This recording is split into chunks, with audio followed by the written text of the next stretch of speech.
আজ আপনাদের সাথে শেয়ার করব মজাদার জলপাইয়ের আচার। এই আচারটি দেখতে যেমন সুন্দর, খেতেও তেমনই মজা। আসসালামু আলাইকুম এভরিওয়ান, সবাইকে একা কুকিং অ্যান্ড ব্লগে স্বাগতম। ভিউয়ার্স, দেখতে পাচ্ছেন এই আচারটি অনেক জুসি। এই আচারটি আপনারা সারা বছর সংরক্ষণ করতে পারেন একটি কাচের পাত্রে। তো ভিউয়ার্স, চলুন আমরা রেসিপিতে যাওয়া যাক।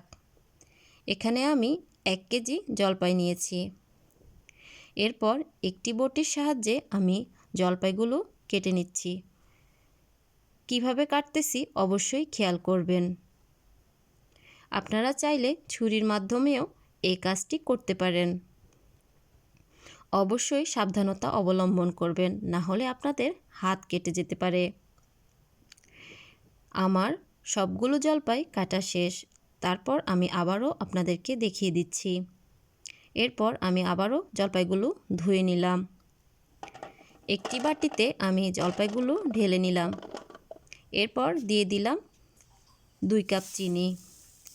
আপনারা চাইলে চিনির পরিমাণ আর একটু বাড়িয়ে নিতে পারেন। তারপর দিলাম 1/2 কাপ ভিনেগার ও পরিমাণ মতো লবণ। এরপর একটি স্প্যাচুলার সাহায্যে আমি জলপাইগুলো মেখে নিচ্ছি। ভালোভাবে মেখে নিতে হবে যেন চিনি, সিরকা, লবণ জলপাইয়ের গায়ে লেগে যায়। এরপর আমি 30 মিনিটের জন্য রেস্টে রেখে দেব।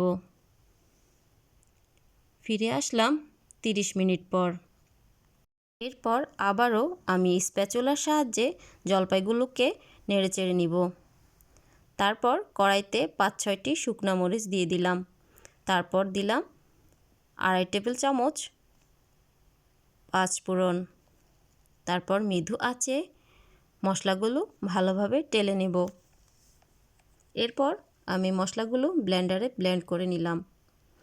কড়াইতে আগে থেকে রেস্টে রাখা জলপাইগুলো ঢেলে দিলাম। দেখতে পাচ্ছেন অনেক পানি বের হয়েছে। এরপর দিয়ে দিলাম 2 টেবিল চামচ রসুন বাটা। দেখতে পাচ্ছেন আমার জলপাইয়ের কালারটা পরিবর্তন হচ্ছে।